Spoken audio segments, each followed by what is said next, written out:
સ્વામીજીના જીવનનો વિચાર કરીએ. સ્વામીજીની ઉંમર ખૂબ હતી, પણ સ્વામીજી યુવકો માટે એક ધારું વિચરણ કર્યું. સ્વામીજીએ યુવકો માટે એક ધારો બીડો બેઠ્યો. સ્વામીજીએ યુવકો માટે અસંખ્ય શિબિરો કરી. સ્વામીજી યુવકો પ્રથમ 16 પ્રમાણે જીવે એ માટે અનેક ગોષ્ઠીઓ કરી. સ્વામીજીને એ યુવકો ખૂબ ગમતા. તો આપણે શિબિરની શરૂઆત એવા આપણા યુવાન પ્રથમભાઈથી કરવી છે. જે પ્રથમ અક્ષર પુસ્તક મહારાજની જય, શાસ્ત્રીજી મહારાજની જય, યોગીજી મહારાજની જય, ગુરુહરિ હરિપ્રસાદ સ્વામી મહારાજની જય જય જય, પ્રગટ ગુરુહરિ પ્રેમ સ્વરૂપ સ્વામી મહારાજની જય જય જય. એક રાજા હતો, તો એને માથામાં ટાલ પડી ગયો. તો એને એના મંત્રીઓ અને વિદ્વાનોને કીધું કે તમે એવી દવા શોધી લાવો કે મારી ટાલ આ જતી રહે. હવે વર્ષો પહેલાં તો એ કોઈ ટેકનિક નથી, તો એમને કીધું ને જો તમે ના શોધી લાવ્યા તો હું તમને મારી નાખીશ. તો બધે ગામ બધા ફર્યા, પણ કોઈને દવા ના મળી. તો પછી એક વાડન મળ્યો, એને કીધું કે હું દવા તમને આપું, પણ હું કરું એવું તેલ લગાવવું પડે તમારે. તો કે સારું. ભાઈ એ વાડન રાજા પાસે ગયો અને કીધું કે હું જ્યારે તેલ લગાવું તમારા માથામાં, તમારા મનમાં વાંદરાનો વિચાર નહીં કરવાનો. તો કે સારું. તો પેલો તેલ લગાવે અને 2-2 મિનિટે બોલે કે તમારે વાંદરાનો વિચાર નહીં કરવાનો. હા રાજા. તો પેલો બોલ કરે ને તો રાજાને વાંદરાના જ વિચાર આવ્યા કરે.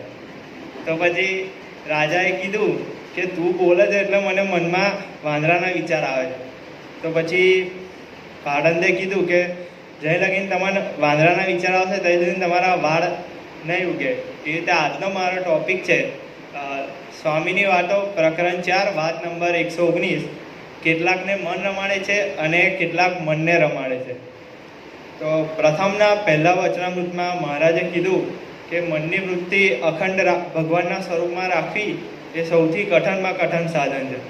તો વચનામૃત વડતાલના બીજામાં દીનાનાથ શેઠે મહારાજને પ્રશ્ન પૂછ્યો કે મનમાં ઉઠતા સંકલ્પ વિકલ્પ એને ટાળવાની કોશિશ કરે અને ન ટળે તો શું તે ભક્તરાજ અધોગતિને પામે છે? ત્યારે મહારાજે કીધું કે જ્યારે કૌરવો અને પાંડવોનું યુદ્ધ ચાલતું હતું ત્યારે કૌરવો અને પાંડવોએ નક્કી કર્યું કે આપણે એવા જગ્યાએ યુદ્ધ કરીએ કે જે જીતશે એનું તો કલ્યાણ થશે જ, પણ જે મૃત્યુ પામશે એ પણ ભગવાનના લોકને પામે. તો એમને કુરુક્ષેત્રની ધરતી પર યુદ્ધ કર્યું. તો જે લોકો જીત્યા એ પણ આગળ વધ્યા અને જે મૃત્યુ પામે એ દેવગતિને પામે. એવી રીતે ભગવાન મહારાજ કહે છે કે જો તમે મનને જીતવાનો પ્રયત્ન કરો અને જો તમે એને નિર્વિકલ્પને જીતી લો તો તમે ભગવાનના એકાંતિક ભક્ત થાવ છો. અને જો ન જીતી શકો, હારી જાઓ તો 1 જન્મે 2 જન્મે કાં તો ઘણા જન્મે પણ તમારો જીવ યોગભ્રષ્ટ થાય છે.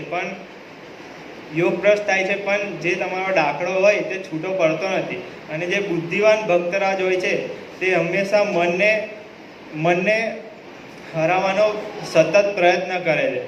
તો એક વખત એક હરિભગત હરિધામ આવ્યા, એમને પગમાં ફ્રેક્ચર થયું હતું. તો એક્સરે રિપોર્ટ લઈને આવેલા, તો સ્વામીજી પાસે ગયા. તો સ્વામીજીએ કીધું કે આ તમારો પગ છે ડૉક્ટર શૈલેષભાઈ ત્રિવેદીને બતાવો. તો કોઠારી સ્વામીને બોલાયા અને કોઠારી સ્વામીને કીધું કે તમે શૈલેષભાઈ ત્રિવેદીને ચિઠ્ઠી લખો કે આ ભક્તરાજની સારવાર કરે.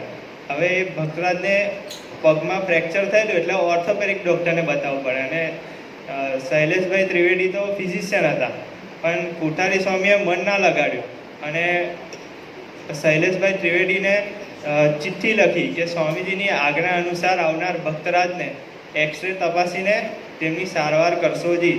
તો શૈલેષભાઈ ત્રિવેદી પાસે ગયા તો એમને ત્યાં રિપોર્ટ જોયો, તો રિપોર્ટમાં કંઈ ફ્રેક્ચર દેખાય જ ના. પછી શૈલેષભાઈ ત્રિવેદીએ કીધું કે 2 પગ પર વજન રાખીને 2 પગ ઊંચા નીચા કરીને કસરત કરજો. તો એમને એવું કર્યું તો તરત જ સારું થઈ ગયું, કંઈ ફ્રેક્ચર હતું જ નહીં. એટલે ભગવાનના વચનમાં આપણે મન બુદ્ધિ ના લગાડવી. એ રીતે 1953-54ની સાલમાં સ્વામીજી જ્યારે યોગીજી મહારાજના યોગમાં આવ્યા તો સાલ 1955 થી 57 સુધી સ્વામીજીને બહુ ઊંડા વિચારો આવતા હતા. તો સ્વામીજી એમની પરાવાનીમાં કીધેલું કે હું ખૂબ જ ટેન્શનમાં હતો. મને આ વિચારો ક્યાંથી આવતા હતા મને ખબર નહીં. મેં જીવનમાં ખૂબ સારા સારા ગ્રંથોનું વાંચન કરેલું, ખૂબ સારું ખાધેલું, ખૂબ સારું સાંભળેલું, અને ગાળ પણ ક્યારેય મેં સાંભળી નથી. છતાંય આ વિચારો ક્યાંથી આવે મને ખબર નથી પડતી. અને આવા વિચારો તો કોઈ અધમ ભક્તને પણ ના આવે એવા વિચારો મને આવતા હતા. તો 1957ની સાલની દશેરાથી લઈને બેસતા વર્ષ સુધી સ્વામીજી 20 દિવસ સુધી યોગીજી મહારાજના દર્શન કરવા માટે ના ગયા. હવે સ્વામીજી યોગીજી મહારાજના દર્શન કરવા ના જાય એટલે એમના તો બહુ પ્રિય હતા. તો પછી યોગીજી મહારાજ તો અંતર્યામી હતા અને સ્વામીજી એવું વિચારતા હતા કે આપણામાં કશી બરકત નહીં, આપણે કેવી રીતે યોગીજી મહારાજના દર્શન કરીએ. આવા ગંદા વિચાર આવે. તો 1957ની લાભ પાંચમના દિવસે સ્વામીજી ગોંડલ મંદિરના બહાર રાયણના ઝાડ નીચે બેઠેલા હતા સવારે 4 વાગે, અને યોગીજી મહારાજ એકલા વહેલા ઉઠીને બહાર આવ્યા અને યોગીજી મહારાજે જોયું કે રાયણના ઝાડ નીચે કોઈ બેઠું છે. તો યોગીજી મહારાજે બૂમ પાડી જય સ્વામિનારાયણ. એટલે સ્વામીજીને લાગ્યું કે આ તો યોગીજી મહારાજ એકલા છે. તો યોગીજી મહારાજને દાદર ઉતારવા પડે. તો સ્વામીજી ફટાફટ દોડ્યા અને એમના હાથ પકડીને નીચે ઉતાર્યા. પછી સ્વામીજીએ યોગીજી મહારાજને પૂછ્યું કે સ્વામી તમે આજે આટલા વહેલા કેમ ઉઠ્યા? ત્યારે યોગીજી મહારાજ એક જ વાક્ય બોલ્યા કે ગુરુ આપણામાં તો કોઈ બરકત નથી, પણ શાસ્ત્રીજી મહારાજમાં તો ખૂબ જ બરકત છે અને એ આપણામાં બરકત પૂરશે. ત્યારે સ્વામીજીએ નક્કી કરી લીધું કે હવે મારે મન વિશે વિચારવું જ નહીં, કેવળ પોઝિટિવ થઈને મારે ખાલી દોડવું જ છે.